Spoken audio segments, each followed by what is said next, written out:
When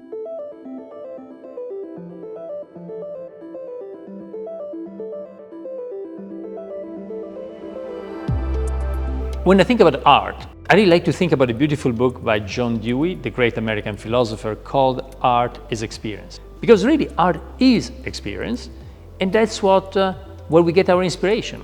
It's starting from everyday things, but then rethinking that and create alternative universes. And that's really what motivates us in what we do every day. Design is very connected with art because design as well is about looking at the world not how it is. Science looks at the world how it is, but design looks at the world how it could be. So again, it's about exploring possible and different worlds. For instance, if you look at cities, when you think about city design, it's about how we can change the present into a future, into hopefully a much better future.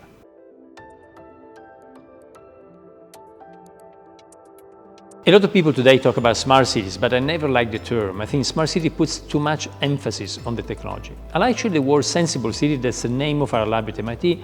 And sensible city is really a city where, yes, there is technology, but that is used to make the city more sensible. So able to sense and also sensible. So somehow it's a way to put people at the center.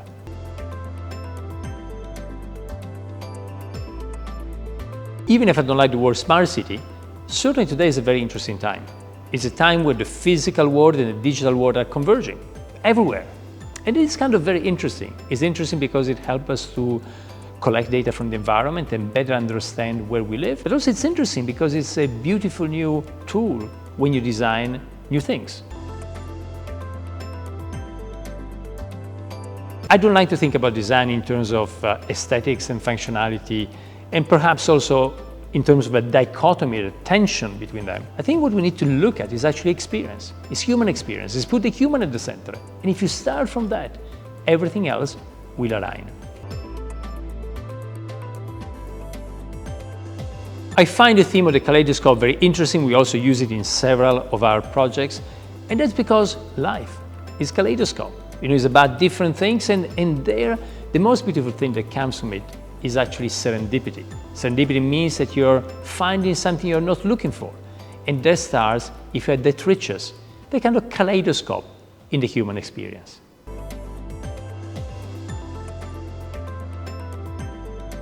When we look at buildings or cities, there's kind of a tension. Some things change very fast. Think about our smartphones. We keep on changing them, buy new smartphones, and so other things. But other things, we love because they're always present. In some cities, we got stones and bricks that have been there for hundreds, sometimes thousands of years. And so I think this tension is really what makes the city very interesting. On the one hand, the city is the place of life that changes all the time and also that keeps on mutating. But the city is also the place of permanence. And so in this tension, I think lies the most incredible potential of design.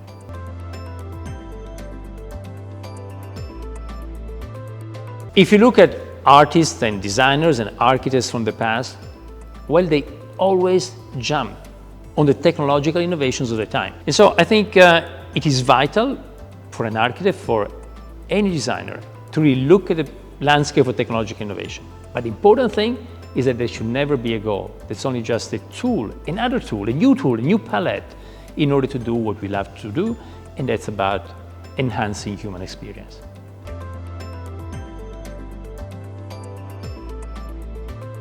Yesterday we've seen a lot of tubs and shower and bathroom components, and it's funny to think that actually there's quite a bit of research that shows that some of the places where we're most creative, those are sometimes showers, bathroom, in general places where our brain can relax and disconnect, and then new ideas come up. And so the interesting thing is really how we can create, in the built environment, in cities, places for decompression. That's usually where we can actually come up with new ideas.